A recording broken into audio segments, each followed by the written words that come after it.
Indo British advanced pain clinic, నొప్పిమాయం surgery దూరం. For appointments 9155515563.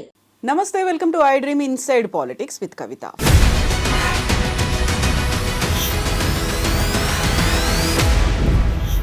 Formula E racing విషయంలో కేటీఆర్ అరెస్టుకు రంగం సిద్ధమైపోయినట్టుగా తెలుస్తోంది. ఎట్ ద సేమ్ టైం విద్యుత్ కొనుగోళ్లకి సంబంధించి కేసీఆర్ని కూడా ఇన్వాల్వ్ చేయాలి, నోటీసులు ఇవ్వాలని తెలంగాణ రాష్ట్ర ప్రభుత్వం డిసైడ్ అయినట్టుగా వార్తలు అందుతున్నాయి. అయితే కేటీఆర్ మాత్రం అరెస్టుకు సిద్ధమైపోయిన నేపథ్యంలో కేసీఆర్ అమెరికాకు వెళ్ళిపోవాలనే ప్లాన్లో ఉన్నారా? ఓవరాల్గా బీఆర్ఎస్ పార్టీలో ఏం జరుగుతోంది? ఈ రెండు కేసుల్ని ఎలా చూస్తున్నారు బీఆర్ఎస్ పార్టీ లీడర్లు? మనతో పాటుగా ఉన్నారు బీఆర్ఎస్ సీనియర్ లీడర్, మాజీ ఎమ్మెల్సీ కర్నె ప్రభాకర్ గారు. నమస్కారం. So are you ready? Wait చేస్తూ ఉన్నారా? ఇద్దరు అరెస్టులు అవుతాయి, ఒకేసారి పార్టీకి పెద్ద జలక్ రాబోతోంది అనేది ప్రిపేర్డ్గా ఉన్నారా మీరు? అంటే జలక్ అని కాదు కవిత, నిజానికి ఇప్పుడు మూర్ఖ రాజు రాజ్యాన్ని వెళ్తే ఎట్లుంటుందో, మూర్ఖుడైనటువంటి ముఖ్యమంత్రి స్థానంలో కూర్చుంటే అది జరుగుతోంది రాష్ట్రంలో. సరే, వాళ్ళు అరెస్ట్ చేస్తారా చెయ్యరా దాని మీద మా చర్చ లేదు. నిజానికి మాకు ఉన్న చర్చ ఏంటంటే, 14 సంవత్సరాలు ఉద్యమంలో ఉన్నటువంటి వాళ్ళం, 14 సంవత్సరాలు ఎందుకు తెలంగాణ కావాలో ప్రజలకు బలంగా చెప్పినటువంటి వాళ్ళం, 50 ఏళ్ళు తెలంగాణకు ఎందుకు అన్యాయం జరిగిందో 14 సంవత్సరాలు ప్రజలకు వివరించి తెలంగాణ రాష్ట్రం రావడానికి ప్రధాన భూమిక పోషించిన వాళ్ళం. తర్వాత ప్రజల ఆశీర్వాదంతో అధికారంలోకి వస్తే 10 ఏళ్ళు అద్భుతమైనటువంటి పరిపాలన అంది. మనం చాలా సందర్భాల్లో మాట్లాడుకున్నట్టుగా పర్ క్యాపిటల్ ఇన్కమ్ని కూడా పెంచుకున్నటువంటి వాళ్ళం. దేశంలోనే నెంబర్ 1గా పర్ క్యాపిటల్ ఇన్కమ్ పెరిగింది.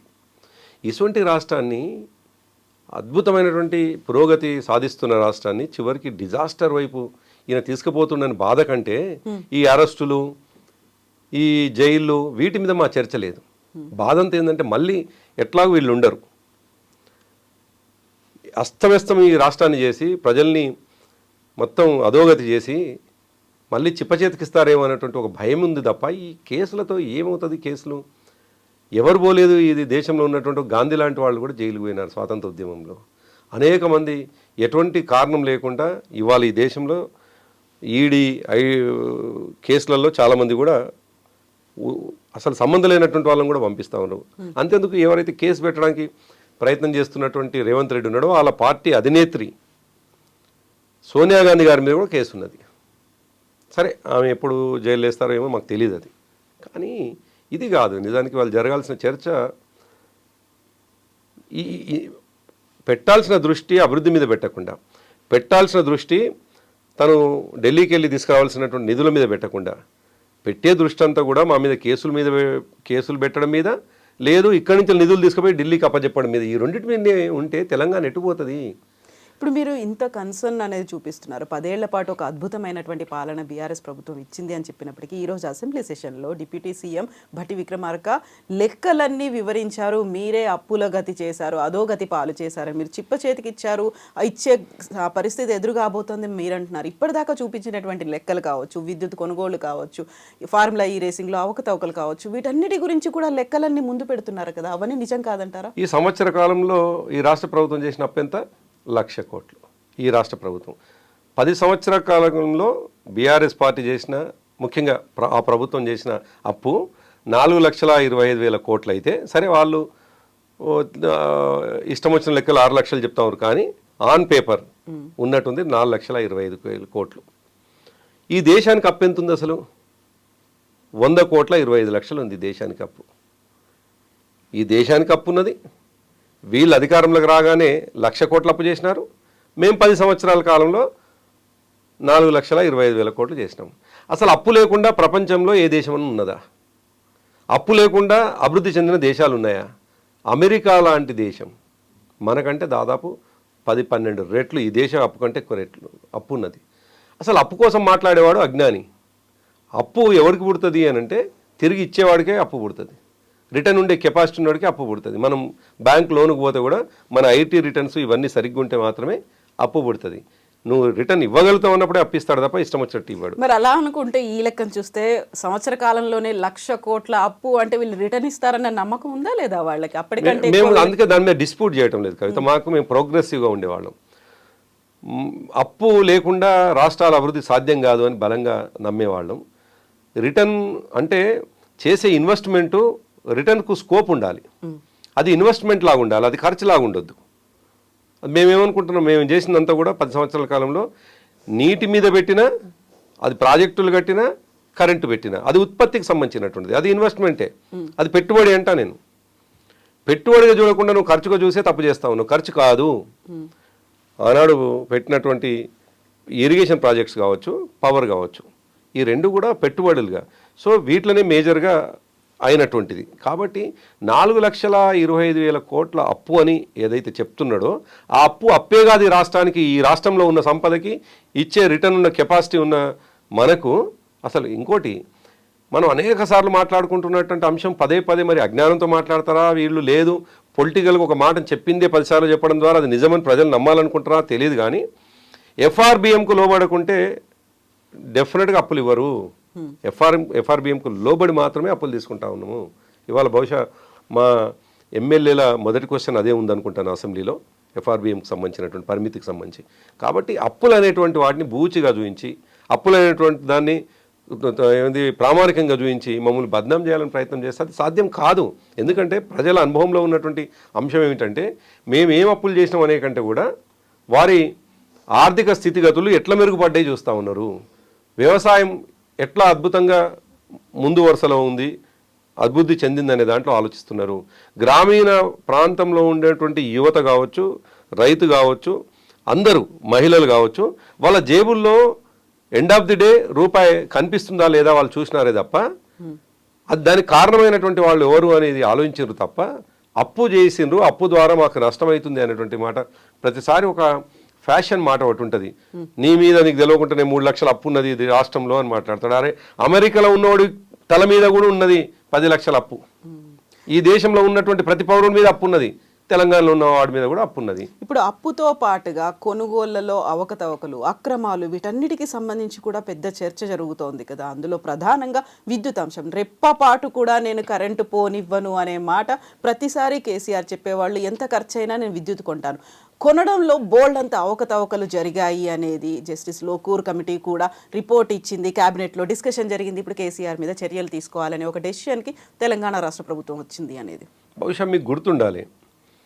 కరెక్ట్గా కరోనా టైంలో అనుకుంటాను, కేసీఆర్ గారు దాదాపు 1.5 గంట పాటు తన ప్రెస్ మీట్ ఉండే ప్రగతి భవన్లో.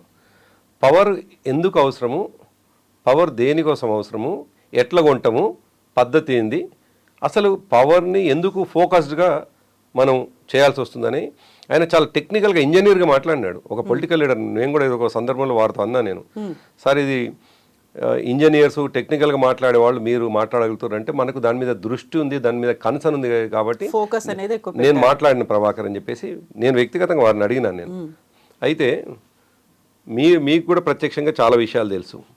తెలంగాణ ఉద్యమంలో మాతో పాటు ఉన్నటువంటి, అంటే జర్నలిస్ట్గా మీరున్నారు, మనం అందరము ప్రతి దాంట్లో షేర్ చేసుకున్న విషయాలు చాలా ఉన్నాయి.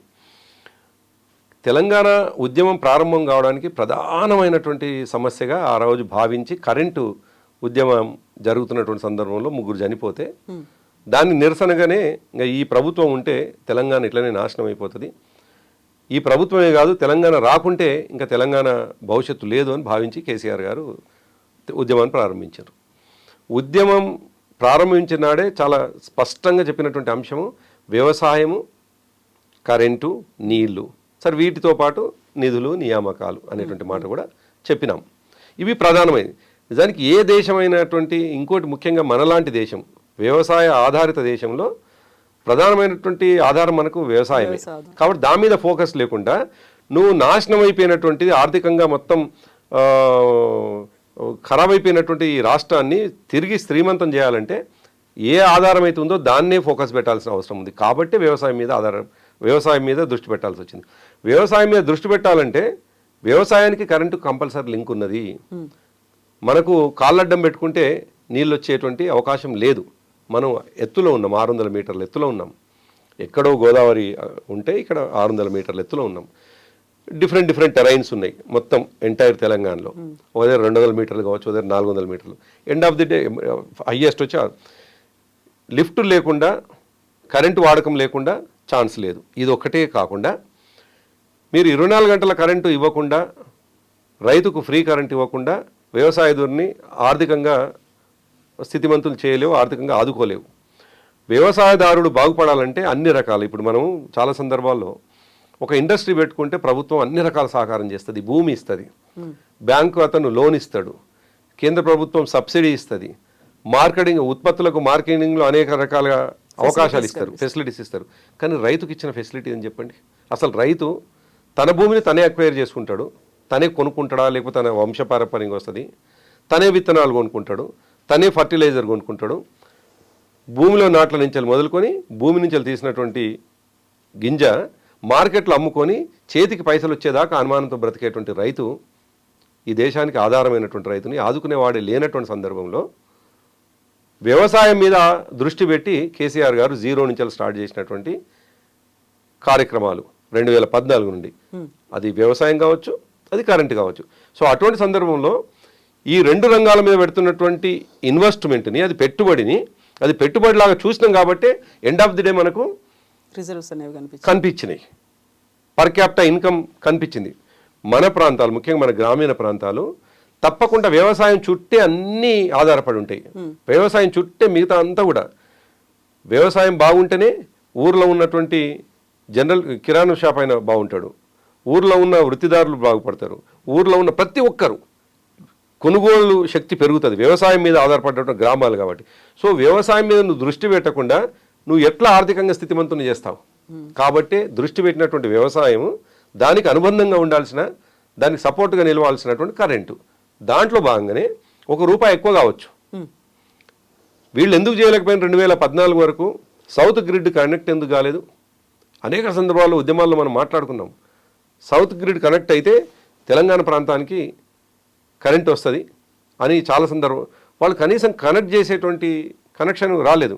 మన ప్రభుత్వం వచ్చిన వెంటనే, ముఖ్యంగా బీఆర్ఎస్ ప్రభుత్వం వచ్చిన వెంటనే ఇటు ఛత్తీస్గఢ్ నుంచి రావాల్సినటువంటి కరెంటు, ఇదే కాకుండా ఎప్పుడైనా ఏదైనా బ్రేక్ చేస్తే ఒరిస్సా నుంచి రావాల్సినటువంటి కరెంటుకు కూడా లింక్ తయారు చేసుకొని పెట్టుకొని, కనురెప్పపాటు కరెంటు పోకుండా వ్యవసాయదారు కరెంటు ఉండాలి.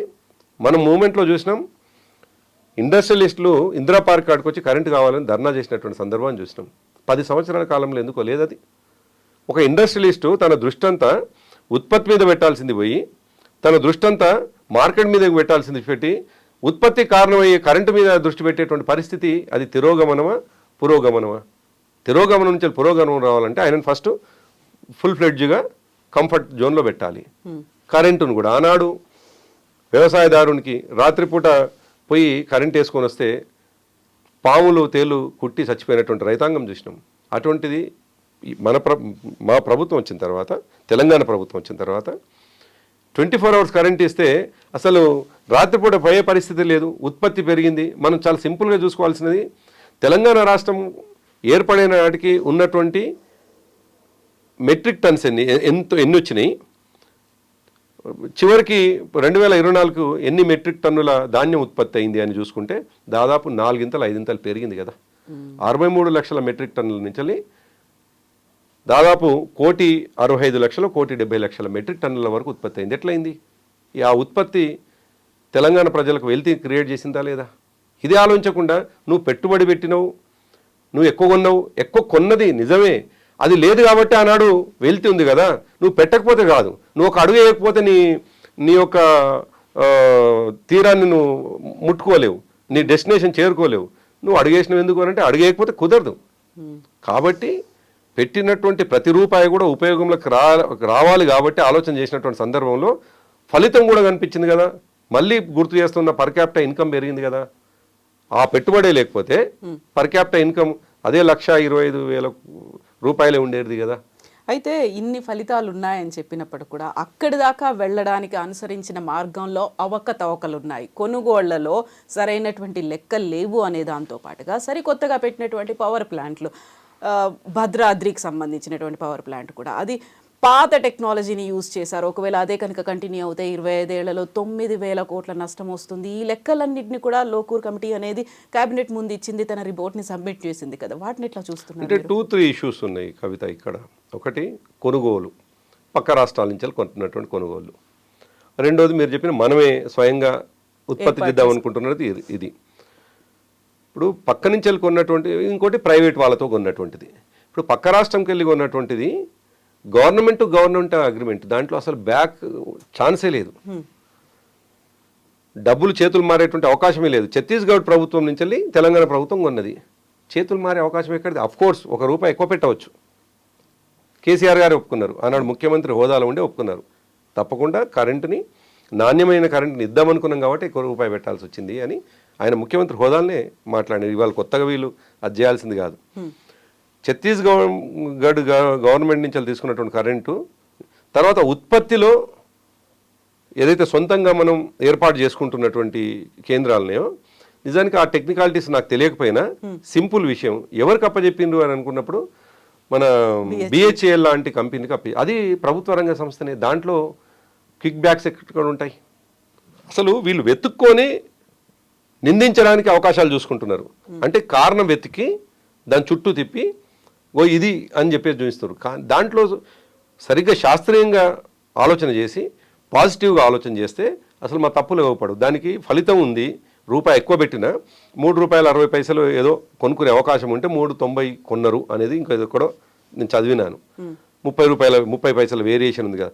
నాణ్యమైన కరెంటు కోసం నాణ్యమైన కరెంటు ఇచ్చే వాడితో దగ్గర అగ్రిమెంట్ చేసుకుంది వాస్తవమే, కానీ ఎండ్ ఆఫ్ ది డే ఫలితం కనిపించింది కదా అని నేను ఈ పద్ధతులు అనుసరించింది.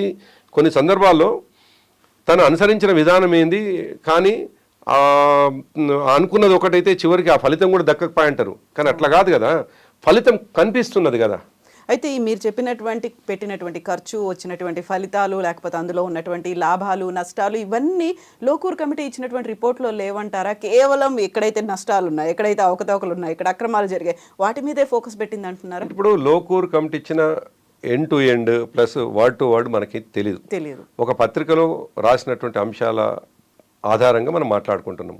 ఆయన డీటెయిల్గా ఏం చెప్పినాడో చూద్దాం. అసలు అది చూసిన తర్వాత నిజానికి మాట్లాడుకోవడానికి అవకాశం ఉంటుంది. ఎందుకంటే ఆయన అంత డీటెయిల్గా ఏం చెప్పినాడు, మమ్మల్ని ఎక్కడ తప్పు పట్టినాడు, నిజంగా కూడా మేము చేయాల్సిన పని చేయకుండా ఇంకా ఏమైనా తప్పులు చేసినామా అని ఆయన చెప్తున్నాడా అనేది మనకు తేలాలి కదా. తేలేకముందే అసలు తప్పు చేసినామని అనుకోవటం లేదు. స్పష్టంగా ముఖ్యమంత్రిగా కేసీఆర్ గారు ఉన్నప్పుడే ఆయన గంటన్నర ప్రజెంటేషన్లో అన్ని విషయాలు కరెంటుకు సంబంధించింది, పూర్తిగా కరెంటు గురించి ఆ రోజు మాట్లాడినారు. ఆయన అన్ని విషయాలు చెప్పినారు. దానికి భిన్నంగా వాళ్ళు కమిటీ వేసి ఏవైతే చూపిస్తారో చూద్దాం. అది చూసిన తర్వాతే మనం మాట్లాడుకుంటాం. అంతకంటే ముందు మాట్లాడుకొని అది ముందే కూసింది అన్నట్లు అయితే తప్ప ఇంక దానివల్ల ఏం ఉపయోగం లేదు. అయితే ఫార్ములా ఈ రేసింగ్కి సంబంధించి ఇప్పుడు కేటీఆర్ మెడకు ఉచ్చు బిగుసుకుంటోంది అనే మాట, సిబిఐకి మళ్ళీ పంపిస్తున్నారు అనేది, ఆల్రెడీ గవర్నర్ ఒక గ్రీన్ సిగ్నల్ ఇచ్చారు, గో హెడ్ అని చెప్పారని, క్యాబినెట్లో డెసిషన్ తీసుకున్నాము అని మంత్రివర్గం చెప్తోంది. అది ఇన్సైడ్ ఇష్యూ. నిజానికి మీరు అన్నది అంతా కూడా క్యాబినెట్లో జరిగిన విషయాలు కావచ్చు, సరే లీక్లో భాగంగా పత్రికలు వస్తున్న అంశాలు కావచ్చు, మాట్లాడుకోవాల్సిన అంశాలు ఏం కాదనట్లేదు. కానీ ఒక్కటి స్పష్టం, నేను ముందు ప్రారంభంలో చెప్పినట్టుగా వీళ్ళ దృష్టి అభివృద్ధి వైపు, సంక్షేమం వైపు, వాళ్ళు ఇచ్చిన హామీల వైపు ఉండాల్సింది పోయి ఎవరిని ఎప్పుడు అరెస్ట్ చేద్దాం, నేను 50 లక్షలతో దొరికిపోయి జైలుకు పోయినట్టుగా మిగతా వాళ్ళని కూడా జైలుకు పంపాలనే కక్ష కనిపిస్తుందా, లేదు ఈ రాష్ట్రం ఏదన్నా అడవులుగా నష్టపోయింది కాబట్టి దానికి పర్యవసానంగా ఏదన్నా చేద్దాం అనుకుంటున్నారా అనేది. కానీ ఓవరాల్గా చూస్తే ఏమనిపిస్తుందంటే వ్యక్తిగతమైనటువంటి కక్ష కనిపిస్తున్నది. నేను జైలుకు పోయి కొద్ది రోజులు ఉండొచ్చినాను, ఇంకొకరిని కూడా జైలుకు పంపించి నేను జైల్లో ఉన్నటువంటి విషయాల్ని వాళ్ళకి అర్థం చేయించాలి అనే కక్ష కనిపిస్తుంది. ఇదంతా కుర్సా ఆలోచనలతో చేస్తున్నటువంటి పని. దాంట్లో సరే వాళ్ళు ఏం చేసినా పెద్దగా ఆయన ఎవరైతే అనుభవిస్తాడు అని అంటున్నటువంటి, అంటే ఇబ్బంది పడతాడు అంటున్నటువంటి కేటీఆర్ గారు చెప్పినటువంటి మాట ఏంది, నువ్వు ఎప్పుడు పంపినా నేను సిద్ధమవుతాను, నాకేం ఇబ్బంది లేదు. కానీ దాంట్లో జరిగింది ఏంది అనేది ప్రపంచానికి చెప్పిండు. నిజానికి మామూలుగా అంతకుముందు వరకు కూడా ఆయన ప్రెస్ కాన్ఫరెన్స్ వరకు కూడా ఈ కార్ రేసింగ్ అనేటువంటిది అవన్నీ కూడా మన లాంటి వాళ్ళకి ఎవరికి తెలిసింది కాదు. అందులో ప్రభుత్వం పరంగా జరిగినటువంటి వ్యవహారం ఆయన చెప్పిన తర్వాత ప్రజలకు తేటతెల్లమైపోయింది. ప్రజలకు అర్థమైపోయింది ఆ 55 కోట్ల రూపాయలు ఎటు పోయినాయి, ఏ కంపెనీకి పోయింది, ఏ ఇంటర్నేషనల్ కంపెనీకి పోయింది, వాడు ఎందుకు ఎనికి తగ్గిండు, అగ్రిమెంట్ 5 ఏళ్ళకి చేసుకుంటే 2వ సంవత్సరానికి ఎందుకు ఎనికి తగ్గిండు, అతను రావడం వల్ల తెలంగాణకు ఏం లాభము, ఏమేమి ఇప్పటికే లాభాలు జరిగినాయి, ఎన్ని వందల కోట్ల పెట్టుబడులు ఇప్పటికే తెలంగాణకు వచ్చినాయి, ఈ మోటార్స్ కావచ్చు, టైర్ల కంపెనీలు కావచ్చు, ఇవన్నీ ఇప్పటివరకు ఎంత వచ్చినాయి ఆయన చాలా క్లియర్గా చెప్పినాడు. 700 కోట్ల రూపాయల పెట్టుబడులు వచ్చినాయి, 55 కోట్ల రూపాయలు ఆయన మీద ఉండవచ్చు. ఇంకో పద్ధతిలో రిటర్న్ తీసుకుందాం, ఇంకా 3 ఏళ్ళు కార్ రేస్లో అయితే వచ్చేటువంటి వాళ్ళ ద్వారాని చాలా కంపెనీలు జాక్వార్ లాంటి కంపెనీలన్నీ కూడా వచ్చినాయి అనేటువంటి మాట ఆయన ప్రెస్ మీట్లో చాలా వివరంగా చెప్పినారు. అయితే నిజంగా కూడా 55 కోట్ల రూపాయలు అనేటువంటిది దాన్ని పెద్దగా భూతద్దంలో పెట్టి చూపించాలనుకుంటే జరిగినటువంటి ట్రాన్సాక్షన్ ఎందుకు చూడాలి, దాంట్లో కిక్ బ్యాక్ అవకాశం కదా, ఇంటర్నేషనల్ కంపెనీ. అయితే మీరు జరిగినటువంటి ట్రాన్సాక్షన్ మనకు వచ్చినటువంటి పెట్టుబడులు 700 కోట్లు అనేది కేటీఆర్ కూడా చెప్పినప్పటికీ నిన్న పొంగులేటి ఒక మాట అన్నారు, పెట్టినవి 55 కోట్లేనా 700 కోట్ల, ఏవి ఎక్కడికి మళ్లింపు అయ్యాయి అనేది కూడా లెక్క తేలుతుంది అనే ఒక మాట. సరే 55 కోట్లే కాదు, ఇది 700 కోట్లలో కూడా ఏదో మతలబ్ ఉంది అనే మాట. ఇప్పుడు ఆన్ రికార్డ్ ఏమో 55 కోట్ల రూపాయలు ఉన్నటువంటిది అది కేటీఆర్ గారే ఒప్పుకున్నటువంటి అంశం. అది కూడా ఎందుకు ఇచ్చినామనే మాట కూడా చెప్పినాడు. ఆయన ఎనికి తగ్గుతున్నప్పుడు ఒకటి అనేక సియోల్ లాంటి సియోల్లో జరగాల్సినటువంటి కార్ రేసింగ్ వాళ్ళు కూడా అప్పుడు పట్టుబడితే మనకు తెలంగాణకు వచ్చింది. అప్పుడు అటువంటిది తెలంగాణ ఇమేజ్ పెరగాల్సినటువంటి సందర్భంలో వాడు ఎనికిపోతే మళ్ళీ తెలంగాణ ఇమేజే కాదు దేశ ప్రతిష్ట కూడా దెబ్బతింటుంది. అటు పోయి ఎనికి వచ్చినాం అనేటువంటిది, ఎందుకంటే అది ఒక ప్రతిష్టాత్మకమైనటువంటి అదొక సెగ్మెంట్, అది నిజానికి సామాన్యుడి సెగ్మెంట్ ఏం కాదు, అది పెట్టుబడుల సెగ్మెంటు, అది వేరే వాళ్ళని ఒక లెవెల్ వాళ్ళని ఆకర్షించేటువంటి సెగ్మెంటు, ఎలీట్కి సంబంధించి సామాన్యుడికి ఏం సంబంధం అనే మాట కూడా వినిపిస్తుంది. ఎగ్జాక్ట్, నేను అదే అంటున్నాను. సామాన్యుడు అంత ఖర్చు పెట్టి మొత్తం రోడ్లన్నీ ట్రాక్లు మార్చి ఇన్ని చేయాలా అయితే ఎప్పటిదాకా ఉండేది. కేటీఆర్ గారు ప్రెస్ మీట్ పెట్టేంత వరకు ఈ ప్రశ్న చాలా మందిలో ఉండే. నిజానికి దాంట్లో ఏమో కేటీఆర్ గారు చెప్పిన తర్వాత అందరికీ పటాపంచలైంది. దానివల్ల వచ్చినటువంటి ఇన్వెస్ట్మెంట్లన్నీ, భవిష్యత్తులో రానున్నటువంటి పరిశ్రమలన్నీ, తెలంగాణ ఎట్లా ప్రపంచం పటం మీద ఫోకస్ అవుతుంది, ఎటువంటి దిగ్గజాలు వస్తారు, ఎటువంటి ఇన్వెస్టర్లు వస్తారో ఆయన చాలా స్పష్టంగా చెప్పినాడు. అన్ని విషయాలు విశదీకరించి చెప్పినాడు. జాక్వార్ లాంటి కంపెనీ కూడా వచ్చింది, టైర్ల కంపెనీలు వచ్చినాయి అనేటువంటి మాట. దాని ద్వారా సామాన్యుడికి ఎట్లా లాభం జరుగుతుంది అని అంటే దాంట్లో వచ్చే ఉద్యోగాల ద్వారా, దాంట్లో వచ్చేటువంటి మన రొటేషన్ ద్వారా తెలంగాణ ఇన్కమ్ పెరుగుతుంది, సామాన్యుడి ఇన్కమ్ కూడా డెఫినెట్గా పెరుగుతుంది కదా. తెలంగాణ ఇన్కమ్ అంటే ఎవరిది? ఇన్కమ్ అంటే ఎవరిది? సామాన్యుడి నుంచి పెద్దవాడి వరకే. ప్రభుత్వం అంటే ప్రభుత్వం ఒకటి ప్రైవేట్ కంపెనీ కాదు కదా. ప్రభుత్వం ఆర్థికంగా బాగుంది, ఈ రాష్ట్రం స్థితివంతంగా ఉంది అంటే సామాన్యుడు కూడా స్థితివంతంగా ఉన్నట్టు లెక్క. సో వచ్చే ప్రతి పెట్టుబడి సామాన్యుడు కూడా అట్లా పరోక్షంగా సామాన్యుడు లాభం అవుతాడు. సామాన్యుడికి ఇమీడియట్గా ఉండకపోవచ్చు, వచ్చే పెట్టుబడుల ద్వారా సామాన్యుడికి లాభం అవుతుంది. కాబట్టి ఆ 55 కోట్ల రూపాయల పెట్టుబడి ప్రభుత్వం పక్షాన పెట్టి, ఇంకో మాట అన్నారు ఆయన, లయబిలిటీ విషయానికి వచ్చినప్పుడు కూడా ఎవరెవరినో కారణం చేయకండి, నేను మంత్రిగా నేను డిసిషన్ తీసుకునేటువంటి అది ఉంది, నాకు క్యాబినెట్కు పంపాల్సినటువంటి చర్చ కూడా కాదు అది, యాజ్ ఏ మినిస్టర్ కూడా డిసిషన్ తీసుకోవచ్చు కాబట్టే తీసుకున్నా, మీరు ఎవరినో ఒక ఆఫీసర్ని కారణం చేసి మాట్లాడుతున్నారు. బట్ ఇప్పుడు అరవింద్ కుమార్ మీద కూడా కేసు పెడతామనే ఒక మాట కూడా వినిపిస్తుంది. సరే లెట్ దెమ్, వాళ్ళు ఏం పెడతారు అనేటువంటిది కంటే కూడా మనం ఎట్లున్నాం అనే విషయాన్ని ఫస్ట్ అర్థం చేసుకుంటే వాళ్ళు ఏం పెడతారో దాని వైపు తర్వాత దృష్టి పెట్టవచ్చు. మనం ఎట్లున్నామనంటే పర్ఫెక్ట్గా ఉన్నామనేటువంటి విషయాన్ని కేటీఆర్ గారు తన ప్రెస్ మీట్లో చాలా స్పష్టంగా చెప్పినారు. అరవింద్ కుమార్ గారు ఒక ఆఫీసరు, ఆయనకి ఏం బాధ్యత ఉండదు దాంట్లో, నేను చెప్పింది ఆయన చేసిండు అనే మాట కూడా అన్నాడు. అంటే పొలిటికల్ లీడర్లు సహజంగా బాధ్యత వహించినటువంటి వాళ్ళు తప్పించుకునే ప్రయత్నం చేస్తారు. ఏమాత్రం తప్పున్నా, ఏమాత్రం ఇరికే అవకాశం ఉన్నా తప్పించుకునే ప్రయత్నం చేస్తారు. నాకేం సంబంధం అండి, ఆయనకు సంబంధం అంటారు. కానీ ఇక్కడ చాలా ఉందాతనంతో, చాలా గొప్పగా, అంటే తప్పు చేసి ఉంటే కేటీఆర్ గారు ఇంకో పద్ధతిలో తప్పు చేయలే కాబట్టే, అది తప్పు కాదు అని ఆయన మనసు ఒప్పుకుంది కాబట్టి దాని వచ్చేటువంటి రిటర్న్స్ చాలా ఎక్కువ ఉంటాయి అనేటువంటి నమ్మకం, విశ్వాసం ఉంది కాబట్టి ఆయన్నే ఒప్పుకున్నారు. నిజానికి మనం ఈ మధ్యకాలంలో గమనిస్తే 20-30 సంవత్సరాలుగా ఏ మంత్రి కూడా, దేశంలో కూడా కేంద్ర మంత్రుల మీద అనేక ఆరోపణలు కనిపిస్తుంటే ఎవరు కూడా అడ్మిట్ అయినటువంటి సందర్భంలో మనం చూడం. బహుశా తెలంగాణ మొత్తంలో కాదు, భారతదేశంలోనే ఒక శాఖలో అవినీతి జరిగిందంటే అది అవినీతి కాదు, అది పెట్టుబడి, అది చేసింది నేనే అని చెప్పిన ఏకైక మంత్రి కేటీఆర్ గారు. ఎంత విశ్వాసం ఉంటే, చేసిన పని నిజము అనేటువంటి నమ్మకం ఎంత ఉంటే ఆ మాట అనాలి. కాబట్టి దాంట్లో ఆయన ఇక్కడ ఇరికించాలనే భావన ఉంటే 50 కోట్లదే అవసరం లేదు కవిత. మూర్ఖానికి పోతే మూర్ఖరాజు ఎటువంటి పనులు చేస్తాడు అని అంటే, నువ్వు టీషర్ట్ వేసుకొని వచ్చినావు, ఇది వేసుకొని రావాల్సి లేకుండా కూడా జైలుకు పంపొచ్చు, అసెంబ్లీకి నీకు జైలుకు పంపాలి అనేటువంటి అది ఉంది నీకు. సో పంపిస్తావు, పంపించడానికి అందుకే అంటున్నాం, నువ్వు ఏం కేసు పెడుతున్నావు అనేది కాదు, నీ నీ ఆలోచన ఏందో మాకు అర్థమైంది కాబట్టి నువ్వు ఎప్పుడు పంపించినా మేము సిద్ధము అనే మాట కేటీఆర్ గారు అంటున్నారు. మీరు ఇప్పుడు తప్పించుకోవడం గురించి మాట చెప్పారు. కేటీఆర్ అయితే నేను సిద్ధంగా ఉన్నాను, వెళ్తాను, లోపల యోగా ప్రాక్టీస్ చేస్తాను, ఫిట్ అయి బయటకు వచ్చి పాదయాత్ర చేస్తాను. బట్ కేసీఆర్ ఏంటి తప్పించుకునే పనిలో ఉన్నారా, ఎస్కేప్ అవుతున్నారా, యూఎస్కి వెళ్తున్నారా, 2 నెలల పాటు అక్కడే ఉంటారు? ఈ వార్తలన్నీ ఎందుకు వినిపిస్తున్నాయి? ఎందుకు ఆయన యాక్సెప్ట్ చేయలేకపోతున్నారు?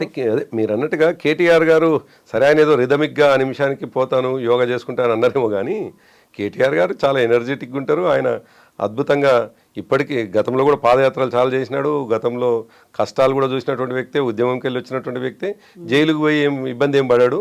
జైల్లో ఇంకా ఆయన ఉద్దేశం ఇంకా బెటర్గా ఇంకా ఆలోచన చేసుకునే సమయం హడావిళ్ళు ఇవన్నీ ఉండవు కాబట్టి ఇంకా మంచి ప్రశాంతంగా ఆలోచన చేసుకుంటాడని. ఇక రెండో విషయానికి వచ్చినప్పుడు కేసీఆర్ గారు, మరి మీకు ఎక్కడి నుంచి వార్త వచ్చిందో నాకు తెలియదు, కానీ కేసీఆర్ గారు అమెరికా పోవటం లేదు, అది రూల్డ్ అవుట్. అది కేసీఆర్ గారికి ఆ లక్షణం మీడియాలో చాలా విస్తృతంగా 2 రోజులుగా తిరుగుతోంది. అది దాన్ని మీరు దాని పేరే సోషల్ మీడియా అంటున్నారు కదా, ఆ సోషల్ మీడియాకి అథెంటిక్ ఉండదు కదా, దానికి ఏం ప్రామాణికం ఉన్నటువంటి వార్తలు కావు. ఎటువంటి వార్త ఎప్పుడైనా రావచ్చు. కవిత గారు రాజకీయాల్లోకి వస్తున్నారు, పార్లమెంట్కి పోటీ చేస్తా అంటున్నారు అని మీ మీద వార్త రావచ్చు. జనరల్ గా కవిత గారు అంటే జర్నలిస్ట్ కవిత ఎవరో మీ అభిమానంతో మీ మీద ఓ మాట పెట్టచ్చు, లేదు కవిత గారు అరెస్టుగా అవుతున్నారు అని మీ మీద. సో ప్రధానికి మీరు లయబిలిటీ కాదు, మీరు దేనికి ఈ రెండిటికి మీరు గారు, మీకు నష్టమయ్యే వార్తకు మీరు కారణం గారు. ఎందుకంటే దురదృష్టం ఏంటంటే చేతుల్లో ఉన్న ఫోన్ల ద్వారా ఏ విషయాన్నైనా చాలా సింపుల్గా ఒక నిమిషంలో రాసేసి ప్రపంచానికి పంపిస్తున్నటువంటి వార్త ప్రామాణికం కాదు. ఎప్పుడన్నా ఏదన్నా కొద్దిగా ప్రామినెంట్ ఉన్నటువంటి మీడియా సంస్థ ఏదైనా మాట్లాడితే వాళ్ళకు ఏదన్నా అది ఉంటుంది. కాబట్టి ఈ సోషల్ మీడియాలో వచ్చేటువంటి వార్తలు ప్రామాణికంగా తీసుకోలేము ఒకటైతే. రెండవది వ్యక్తిగతంగా నాకున్నటువంటి సమాచారంతో నేను చెప్తా ఉన్నాను, కేసీఆర్ గారు అమెరికా పోవటం లేదు, వారు వెళ్ళే అవకాశమే లేదు. కేసీఆర్ గారు జనరల్గానే ఆయన ప్రయాణాలని కొద్దిగా తక్కువనే ఇష్టపడతారు, ఇంటర్నేషనల్ ప్రయాణాలని. ఆనాడు ఇప్పుడు చైనాకు ఒకసారి పోయి ఇచ్చినట్టు, మలేషియా. అంతకంటే ముందు వారు అంత ఫోకస్డ్ లీడరు, అంత ఇంటర్నేషనల్ అవుట్లుక్ ఉంటుంది ఆయనకు. కానీ ఎందుకో ఎక్కువ సమయము ప్రయాణం చేయడం ఆయనకు ఎందుకో ఇష్టం ఉండదు. కాబట్టి అమెరికా పోతుండనేటువంటి వార్తలు జస్ట్ స్పెక్యులేషన్. ఎవరో చాలా దాన్ని నమ్మేటట్టుగా వాళ్ళ మనవడు ఇమాన్షు పిలుస్తున్నాడు, ఆయన కోరిక మేరకు ఈయన పోతున్నాడు అని దాంట్లో రాసిండ్రు. కానీ విచిత్రం ఏంటంటే ఇమాన్షు ఇవాళ హైదరాబాద్కు దిగుతున్నాడు. ఇమాన్షు వాళ్ళు ఏదైతే కారణం అని చెప్తున్నారో అది నమ్మబలిగేటట్టుగా చెప్తున్నారో, నిజంగా కూడా నాలాంటి వాళ్ళు మీలాంటి వాళ్ళు మీకు కూడా కొంత అసోసియేషన్ ఉంది కాబట్టి అసోసియేషన్ ఉంది కాబట్టి మీకు ఉంది, నాలాంటి వాళ్ళకు కూడా ఉంది. ఇమాన్షు పట్ల కేసీఆర్ గారికి అమితమైనటువంటి ప్రేమ. ఇమాన్షు మనవడిగా అంటే మేము ఎప్పుడు గమనిస్తుంటిమి, కేసీఆర్ గారు 2 పిల్లల్ని మిస్ అయినారు. నిజానికి కూతుర్ని కొడుకుని ఆయన వీళ్ళిద్దరూ రాజకీయాలకు వచ్చేంత వరకు కూడా మిస్ అయినారు. డైరెక్ట్గా వచ్చినారు, పాలిటిక్స్లో మూమెంట్లో తిరుగుకుంటూ పోయినారు తప్ప ఆ మధ్యకాలం అంతా స్కూల్స్ అన్ని బయటనే, అన్ని రెసిడెన్షియల్సే. తర్వాత అమెరికా పోయినారు, 2 కూడా అమెరికా పోయినారు. వచ్చిన తర్వాత తనేమో కవిత గారేమో జాగృతి స్టార్ట్ చేసినారు. కేటీఆర్ గారు అయితే 2006లో నేను అప్పుడు స్టేట్ యూత్ ప్రెసిడెంట్గా పనిచేస్తే గంభీరావుపేట నుండి ఒక మోటార్ సైకిల్ ర్యాలీ స్టార్ట్ చేసినాను. 2006లో 600 కిలోమీటర్ల మోటార్ సైకిల్ ర్యాలీ చేసినాను. అప్పుడు మొట్టమొదటిసారిగా నా మోటార్ సైకిల్ ర్యాలీలో ఆయన పాల్గొన్నది. ఈ మధ్య ఆయన ట్వీట్ కూడా చేసినాడు, నేను 2006లో రాజకీయాలకు వచ్చినాను, నా రైట్ సైడ్లో ఉన్నది అప్పటి యూత్ ప్రెసిడెంట్ కర్ణి ప్రభాకర్ అని ట్వీట్ చేసినాడు. సో ఆనాటి నుంచి వెళ్ళి మనం చూస్తే ఎప్పుడు వీళ్ళు బిజీగా ఉన్నారు, ఆయన బిజీగానే ఉన్నాడు. సో ఆ మమకారము, అనుబంధము, కొడుకు బిడ్డ అనేటువంటి అది మిస్ అయినరు కేసీఆర్ గారు. కాబట్టి మనవడిని ఆ రూపంలో చూసుకొని మనవడి పట్ల చాలా అమితమైనటువంటి ప్రేమతో ఉంటాడు. కొడుకుని బిడ్డని నాకు తెలిసి మనవాళ్ళనే చూసుకుంటాడేమో అనిపిస్తుంది. అయితే నాకు కూడా ఎక్కడో ఒక నిమిషం అనుమానం వచ్చేట్టుగా అనిపించింది, ఏమో పిలిచినారో ఏమో పోతాడో ఏమో అనేటువంటిది. కానీ నిజానికి పోవట్లేదు. ఇమాన్షి వస్తున్నాడు కాబట్టి, ఇమాన్షి వాళ్ళు దిగుతున్నాడు ఆయన. సో అమెరికాకు పోవడు, కేసీఆర్ గారికి తప్పించుకొని అమెరికాలో పారిపోయేటువంటి లక్షణం ఉన్నవాడు కాదు. ఆయన యుద్ధంలో వీపు ఎన్నడూ చూపించలేదు, యుద్ధాన్ని ఎదుర్కొన్నాడు. వీలైతే ఏ అవకాశం వచ్చినటువంటి సందర్భంలో ఏ ఆయుధాన్ని వాడితే శత్రువు అదైతాడో తను నమ్మిన సిద్ధాంతం కోసం ఆయుధం పట్టుకున్నాడు తప్ప కేసీఆర్ గారు ఎన్నడూ కూడా వెన్ను చూపి పారిపోయినటువంటి సందర్భం జీవితం లేదు. సరే ఆయన కొడుగ్గా కేటీఆర్ గారు కూడా అదే లక్షణం వచ్చింది కాబట్టి నువ్వు చేసే కుట్రలకు నేనేం భయపడను, బలవుతుండవచ్చు ఆ నిమిషానికి, రోజుకో 2 రోజులకో నెల రోజులకో బలవుతుండొచ్చు, కానీ నేనేం బాధపడను అని చెప్పేసి ఆయన వారసుడుగా ఆయన కూడా మాట చెప్పినాడు. అయితే ఇప్పుడు ఆయన పారిపోవట్లేదు, తప్పించుకునే ప్రయత్నాలు చేయట్లేదు అనుకున్నప్పుడు 2024 అయిపోతుంది, 25లో ఆయన బయటకు వస్తారు, విశ్వరూపం చూపిస్తారు అనే మాట కేటీఆరే గతంలో చెప్పారు. కేసీఆర్ ఎందుకని బయటికి రావట్లేదు అనే మాట కూడా వినిపిస్తుంది. ఎందుకంటే ప్రతిసారి ఇలాంటివన్నీ వస్తున్నాయి, అవకతవకలు జరిగాయి, అక్రమాలు జరిగాయి అనుకున్నప్పుడు వాటి గురించి మాట్లాడాల్సినటువంటి అవసరం ఉంది, క్లారిఫికేషన్ ఇవ్వాలి. కేసీఆర్ సీఎంగా గతంలో ఏం చేశారు అనేది ఎందుకు మాట్లాడట్లేదు, ఎందుకు బయటికి రావట్లేదు? ఎట్లయితే ఒక కార్యకర్తగా పార్టీలో ఒక నాయకుడిగా ఉన్నామో, ఆయన కొడుకుతో పాటు ఆయన కూడా ఒక కార్యకర్తగా కేసీఆర్ గారి మీద ఉన్నటువంటి నమ్మకం, కేసీఆర్ గారు కొడుకుగా కాబట్టి ఇంకా ఆయన కెపాసిటీ ఏందో చిన్నప్పటి నుంచి చూస్తున్నవాడు కాబట్టి ఆయన రావడాన్ని ప్రభంజనంగా ఎవరైనా భావిస్తారు, కేటీఆర్ గారు కూడా భావించారు. ఆయన రావడానికి సంచలనమే. నిజానికి మనం ఈ 24 ఏళ్ళ అంతకంటే ముందు సంచలనమైన, ఆ తర్వాత కూడా, ఎందుకంటే అంతకుముందు సంచలనం అని ఎందుకంటున్నానంటే ఇన్సైడ్ పార్టీలో కూడా ఇదేమో ఆయన ఫోకస్డ్గా ఆయన సెంట్రిక్గా ఉన్న పార్టీ కాబట్టి, అంతకుముందు వేరే పార్టీలో పనిచేస్తున్నప్పుడు కూడా అక్కడ పనిచేసినటువంటి వాళ్ళు ఇప్పుడు మాకు చాలా సందర్భాల్లో చెప్తుంటారు. ఆయన శిక్షణా తరగతులు కావచ్చు, ఆయన తీసుకున్న నిర్ణయాలు కావచ్చు, ఆయన పెట్టిన పేర్లు కావచ్చు, జన్మభూమి లాంటి పేర్లు కావచ్చు, ఇవన్నీ కూడా కేసీఆర్. సో కేసీఆర్ గారు ఎప్పుడు సంచలనమే. ఆయన లోపల సంచలనమే, బయట ఉన్న సంచలనమే, మైకు పట్టుకున్న సంచలనమే, మైకు వదిలిపెట్టి 2 నెలలు విరామం తీసుకున్న సంచలనమే.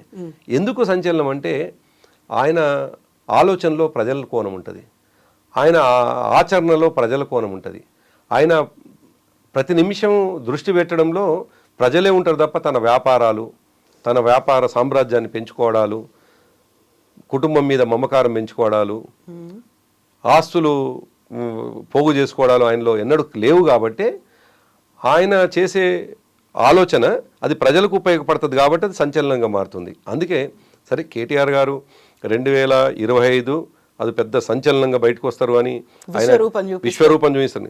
అసలు కేసీఆర్ గారు ఎప్పుడు వచ్చినా విశ్వరూపమే. అది ఏ ఇయర్ అనేది నేను చెప్పను. 25లో వస్తారా, 26లో వస్తారా, ఎప్పుడు వస్తారో నిజానికి ఎవరు. కేటీఆర్ గారు చేస్తున్న కొద్దీ ఇంకా బోల్డ్ అని క్వశ్చన్ మార్క్స్ అనేవి పెరుగుతుంటాయి కదా. అంటే డిలే, కేసీఆర్ గారు తీసుకునే ప్రతి నిర్ణయము ప్రజల కోణంలో ఆలోచించేటువంటిది. ఆయన ఇవాళ తన వ్యవసాయ క్షేత్రంలో ఒక మొక్క నాటుతున్నా కానీ ప్రజల కోసమే ఆలోచిస్తారు. ఆయన మొక్క నాటుతుంటే కూడా నాటడం భౌతికంగా మొక్క వైపు ఉన్న ఆలోచన అంతా ప్రజల వైపు ఉంటుంది. కాబట్టి ఆయన ఆడుండు అంటే తెలంగాణను మర్చిపోయినను, ఆయన అక్కడ ఉండు అంటే ప్రజల కోణాన్ని విస్మరించిండను, ఆయన అక్కడ ఉండు అంటే ఏమంటారు ఓడగొట్టిరు కాబట్టి అని అలిగో ఫామ్ హౌస్ కి పరిమితమైన కాదు. కేసీఆర్ గారిని అట్లా మనం చూస్తే మనం అమాయకంగా ఆలోచించినట్లు అవుతాం. మనం ఇంతకాలం మనకున్న పరిమితమైనటువంటి అనుభవం కూడా అది తప్పుగా పరిగణించినట్లు అవుతుంది. కాబట్టి ఆయన తీసుకునేటువంటి నిర్ణయాలు డెఫినెట్గా సంచలనంగానే ఉంటాయి. అయితే వస్తేనే సంచలనం, రాకపోతే సంచలనం అన్నట్టు ఉండదు. మీరు ఒక్కసారి గమనించండి, మనలో మనం చర్చ చేసుకుంటే సరే ప్రజలు కూడా ఇది చూస్తున్నటువంటి వాళ్ళు ఒకవేళ ఆలోచన చేస్తే సంవత్సర కాలంగా లోపల ఉన్నాడు, అక్కడే పరిమితం అయ్యిండు అని చర్చ జరుగుతుంది. కానీ అన్ని వర్గాల్లో జరుగుతున్నది ఎంత ఉన్నతంగా ఉన్నాడు, ఎంత గొప్పగా ఉన్నాడు. వాడు ప్రభుత్వం సంవత్సరంగా అంటే 10 సంవత్సరాలు మనం ఉన్నాం కదా, వాళ్ళు కూడా మరి సంవత్సరమే అవుతుంది కదా, కాబట్టి వాళ్లకు టైం ఇవ్వాలి కదా అని ఆలోచిస్తున్నాడు అని చెప్పేసి కూడా జరుగుతుంది కదా. డిగ్నిఫైడ్గా ఉన్నాడు అనే చర్చ కూడా జరుగుతుంది కదా. నిజమే కదా. అనుభవం కలిగినటువంటి బాధ్యత కలిగినటువంటి రాజకీయ నాయకుడు పొద్దున్న లేస్తే కాళ్ళ కర్రలు పెట్టొద్దు కదా. కాబట్టి కేసీఆర్ గారు 10 సంవత్సరాలు ప్రభుత్వంలో ఉండి సంవత్సర కాలంగా ఏం చేస్తాడో చేయని, సంవత్సరం అయిపోయింది కదా, అదే చెయ్యని. నేను అందుకే అంటున్నాను, ఆయన ఎప్పుడు నిర్ణయం తీసుకుంటాడు అనేది మనం నిర్ణయించకంటే ఆయన నిర్ణయం ప్రజలకు ఉపయోగం అవుతుంది అనేటువంటి నమ్మకం, విశ్వాసం ప్రజలకు ఉన్నప్పుడు ఆయన ఎప్పుడు నిర్ణయం తీసుకున్నా అది లాభం అవుతుంది అంటున్నాను. ఆయన ఎప్పుడు తీసుకున్నా అది 25 తీసుకుంటాడని నేను అందుకే అంటున్నాను. అంత పాజిటివ్ గా తీసుకుంటున్నారా ప్రజలు ఇప్పుడు? ఎస్, డెఫినెట్గా. ఇవాళ గ్రామీణ స్థాయి నుంచి గ్రామీణ ప్రాంతపు ప్రజలు కేసీఆర్ గారిని పోగొట్టుకునేటువంటి బాధ చాలా భయం. ఆ రోజు 3వ తారీఖు నాడు సాయంకాలం ఓడిపోయింది అన్నప్పటి నుంచే స్టార్ట్ అయింది. మీరు ఇంకా అప్పటికి ఎవరు ముఖ్యమంత్రి కాలేదు, ప్రభుత్వం కొలువు తీరలేదు, కొత్త ప్రభుత్వం రాలేదు. 3 నాడు అయ్యో మేము మా ఎమ్మెల్యే ఓడిపోతాడు అనుకున్నాము, కేసీఆర్ గారు ఓడిపోయినరా అని బాధ ఒక సెక్షన్ నుంచి ప్రారంభమై మూర్ఖుడైనటువంటి ముఖ్యమంత్రి వచ్చిన నుండి ఇవాళ వరకు ఏముంది అని అంటే ఎంటైర్ ఒక 5 to 10% కాంగ్రెస్ ఇక పిచ్చి అభిమానుల్లో ముందు నుంచి ఉన్న అభిమానుల్లో ఏమన్నా రేవంత్ రెడ్డి గారు గొప్పగా చేస్తుండ్రు అని ఉండవచ్చు తప్ప 90% పీపుల్లో ప్రజల్లో కేసీఆర్ గారిని పోగొట్టుకున్నాం అనవసరంగా అంత ఏమంటారు వ్యూహాలు ఉన్నటువంటి మనిషి, భవిష్యత్తుని ఆలోచించేటువంటి, తెలంగాణ మీద ప్రేమ కన్సర్న్ ఉన్నటువంటి మనిషిని పోగొట్టుకున్నాం అనే చర్చ ఇప్పుడు మేము పేర్లు చెప్పలేం కానీ డిఫరెంట్ సెగ్మెంట్ ప్రజలు మాతో కలుస్తూ ఉన్నారు. అందరూ వేల కోట్లకు సంబంధించినటువంటి ఇండస్ట్రియలిస్టులు కావచ్చు, గ్రామీణ ప్రాంతంలో కార్మికుడు కావచ్చు, డిఫరెంట్ పీపుల్ ఎవరైనా ఒకే అభిప్రాయంతో ఉన్నారు. అరే ఆయన ఎట్లా పోగొట్టుకున్నాం మనం? ఆయన అసలు ఈ 10 ఏళ్లలో ఒక్కరోజు తెలంగాణకు ఇబ్బంది జరగకపోయే, శాంతి భద్రత సమస్య కాకపోయే, మత ఘర్షణలు కాకపోయే, అసలు శాంతి భద్రత సమస్యలు జరుగుతూ ఉన్నాయి, మత ఘర్షణలు జరుగుతూ ఉన్నాయి, ఒకవైపు కులగొట్టులు జరుగుతూ ఉంది. అసలు ఒక్కటి కూడా కన్స్ట్రక్టివ్ వేలో తీసుకుపోతలేడు. అతను కేసీఆర్ గారు అట్లా లేరు కదా అనే చర్చ సామాన్యుడు అసలు ఒక బీఆర్ఎస్ నాయకుడుగా మాకంటే కూడా అగ్రెసివ్గా సామాన్యులు మాట్లాడుతున్నారు మాతోటే. అసలు మేము ఒక 5 నిమిషాలు కలిస్తే 4 నిమిషాలు వాళ్ళే మాట్లాడుతున్నారు. ఇక మేము ఏం మాట్లాడుకుంటే బాగుండదని 1 నిమిషం మేము మాట్లాడాల్సి వస్తుంది. అందుకేనా ఈరోజు సభలో హరీష్ రావు ఒక మాట అన్నారు, భట్టి విక్రమార్కని సీఎంగా చూడాలనుకుంటున్నాం, భవిష్యత్తులో మీరే సీఎం కావాలని మేము కోరుకుంటున్నాము అనే మాట వచ్చింది. అంటే పోలిక విషయానికి ఒకసారి వచ్చినప్పుడు సరే తను హరీష్ రావు గారు తన ఆలోచనలు ఏముందో కానీ మనం ఒకవేళ ఆ మాట అక్కడ అన్నది మనం చర్చించుకుంటే పోలిక చేస్తే 2008 నుండి ఆయన రాజకీయాలు ఉన్నారు. ఎవరు? భట్టి విక్రమార్క గారు. ఆయన ఎమ్మెల్సీగా ప్రారంభమై వస్తున్నట్టున్నారు. ఆ రోజు నుంచి వెళ్ళి ఆయన కొద్దిగా కన్స్ట్రక్టివ్గానే మా ప్రభుత్వంలో ఉన్నప్పుడు కూడా, మేము ప్రభుత్వంలో ఉన్నప్పుడు కూడా మేము మంచి పని చేసినప్పుడు మంచి పనే చేస్తున్నారు కదా అని సమర్థించినటువంటి సందర్భం. అదే ఆనాడు ఏ పార్టీలో ఉన్నాడో తెలియని రేవంత్ రెడ్డి ఎప్పుడు మేమేం మంచి పని చేసినా వ్యతిరేకిస్తూనే వచ్చిండు. సో రేవంత్ రెడ్డి గారికి భట్టి విక్రమార్క గారిని ఇద్దరిని పోల్చుకుంటే మనం దాన్ని ఆ పర్టికులర్ విషయాన్ని చర్చించుకున్నప్పుడు మాట్లాడేది నా ఒపీనియన్ కాదు అది. డెఫినెట్గా అయినా రాజనీతిజ్ఞుడు, కొద్దిగా అనుభవం ఉన్నటువంటి వాడు, తప్పకుండా కొద్దిగా పరిణతితో మాట్లాడేవాడు. మేము తెలంగాణ ప్రజలకు లాభం కావాలని వాళ్ళు కోరుకుంటే ఇట్లా రోజు కులగొట్టేటువంటి ముఖ్యమంత్రి ఉండే కంటే ఆయన ఉంటే బాగుంటుంది కదా. మేము అనుకున్న తెలంగాణ మీరు అనుకున్న లైన్లో ఆయన ఆలోచిస్తున్నారు కాదు. మేమేమనుకుంటున్నాం, మేమేమో లైన్ ఆలోచిస్తాం, తెలంగాణ బాగుండాలనే లైన్ ఆలోచిస్తాం కదా. ఆ లైన్లో ఆలోచిస్తాడేమో అని అట్లా అన్నాడేమో ఆయన. నేను అట్లనే భావిస్తున్నాను. నేను ఏమైనా ఇండికేషన్స్ ఉన్నాయా మార్పుకు సంబంధించి? నేను బలంగా కోరుకుంటున్నా రేవంత్ రెడ్డి గారు 4 ఏళ్ళు ఉండాలని. కవిత సరే ఆయన హరీష్ రావు గారు అక్కడ ఉన్నటువంటి సందర్భంలో ఏమన్నారో అన్నటువంటి విషయాన్ని ఒకవేళ విశ్లేషించుకుంటే మాత్రం ఇట్లా అనిపించింది నాకు. కానీ రేవంత్ రెడ్డి గారే ఉండాలి ఒక పార్టీ నాయకుడిగా మాట్లాడితే. కానీ ఇంకో కోణంలో ఆలోచించినప్పుడు మాత్రం బాధ, 4 ఏళ్ళు ఉంటే నాశనం చేసిపోతాడేమో అనేటువంటి బాధ ఉన్నప్పటికీ మమ్మల్ని ఓడగొట్టినటువంటి ప్రజలు, మా మీద ఇష్టం లేక ఓడగొట్టినారు నిజానికి ఆయన, వాళ్ళు ఇవాళ బాధపడుతున్నారు. డెఫినెట్గా రేవంత్ రెడ్డి గారి విశ్వరూపం అర్థమైపోయింది కాబట్టి ఇంకా అర్థం కావాల్సినటువంటి అవసరం 4 ఏళ్ల పాటు ఇదే విశ్వరూపం కంటిన్యూ అవ్వాలి, వాళ్ళు ఇంకా రియలైజ్ అవ్వాలంటారా? మరి వాళ్ళు కోరుకున్నారు కదా. మనం ఏమంటున్నాం అంటే కేసీఆర్ గారు వద్దనుకున్నారు, గౌరవంగా వాళ్ళ ఇచ్చినటువంటి తీర్పుని గౌరవించి ఆయన పరిమితమైనారు.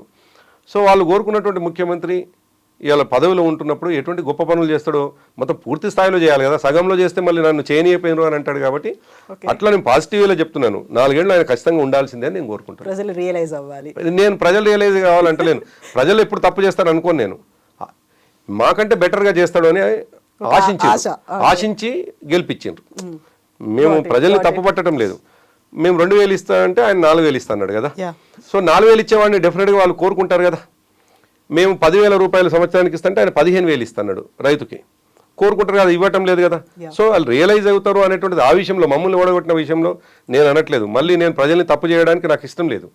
కాబట్టి ప్రజలు ఎంపిక చేసుకున్నటువంటి మనిషి తప్ప రైటా తేలిపోయేటువంటి సమయం ఆయనకు రావాలి. కాబట్టి 4 ఏళ్ళు ఉండాలి అంటున్నాను. ఎగ్జాక్ట్లీ. సో ఇప్పుడు మనం పెడుతున్నటువంటి కేసులు కావచ్చు, అరెస్టులు, ఇవన్నీ వ్యక్తిగతం లేకుంటే రాజకీయం అనుకున్నప్పుడు వెరీ రీసెంట్గా జరిగినటువంటి ఒక సెన్సేషనల్ అరెస్ట్ అల్లు అర్జున్కి సంబంధించి, దాన్ని కూడా వ్యక్తిగతం అంటారా, రాజకీయం అంటారా, లేకుంటే కక్షపూరితంగా అరెస్ట్ చేశారంటారా? అది అపరిపక్వతో చేసినట్టు అనిపించింది. ఎవరు కూడా ఇప్పటికీ అతను ఆబాస్ ఫాలో అవుతున్నాడు చాలా సందర్భాల్లో. ఆ నాగార్జున నేను ఇల్లు కూలగొట్టడాన్ని కూలగొట్టకపోవడాన్ని డిస్కస్ చేయట్లేదు నేను. సరే విత్ ఇన్ ది లా, చట్ట పరిధిలో ఆయన ఏం చేసిండు అనేటువంటి దాన్ని నేను, కానీ దాంట్లో కూడా కొన్ని మోరల్స్ ఉన్నాయి, దాంట్లో కూడా కొన్ని ఎథికల్గా ఆలోచించేటువంటి అంశాలు ఉన్నాయి. కొంతమంది మిత్రులు షేర్ చేసుకుంటే నాకు కూడా అర్థమైంది. ఇప్పుడు నాగార్జున గారిని నువ్వు ఇబ్బంది పెట్టాలనుకుంటున్నావు, వేరియస్ రీజన్స్.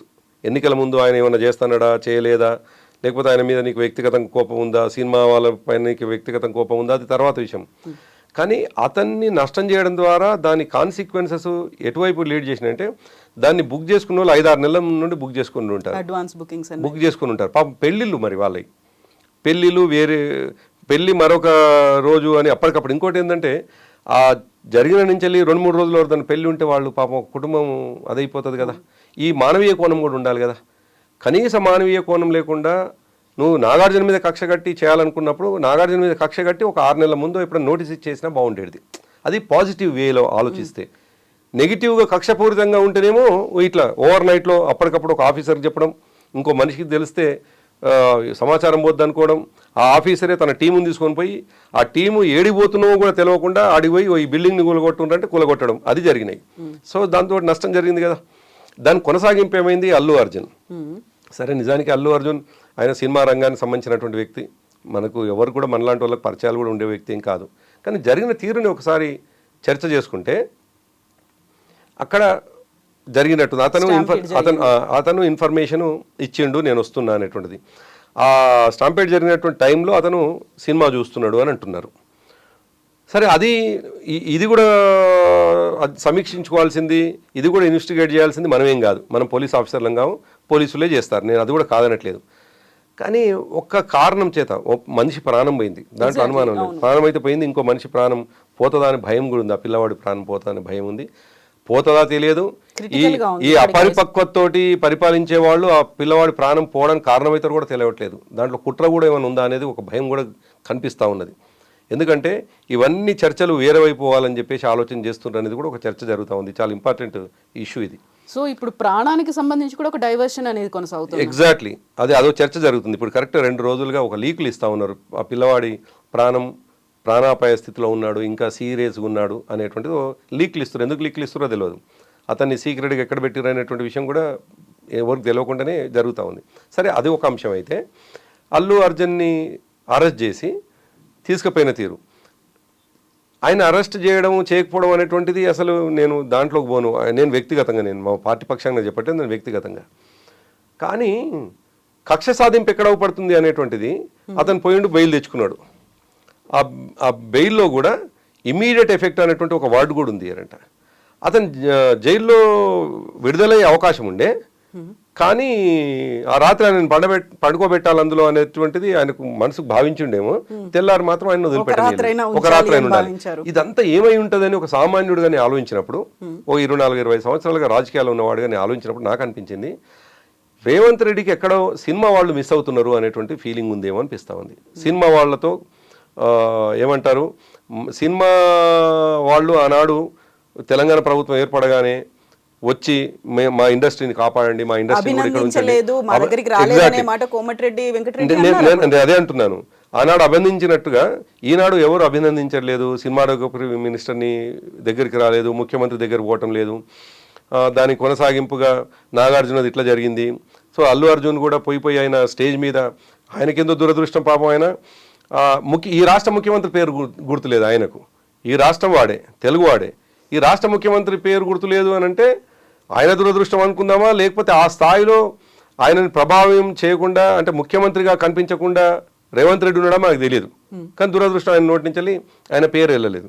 వెళ్ళకపోయేసరికి ఎక్కడో ఈగో హార్ట్ అయి ఉంటుంది ఏ మనిషికైనా. వెండిక్టివ్ కదా, అంతే అవుపడుతుంది కదా.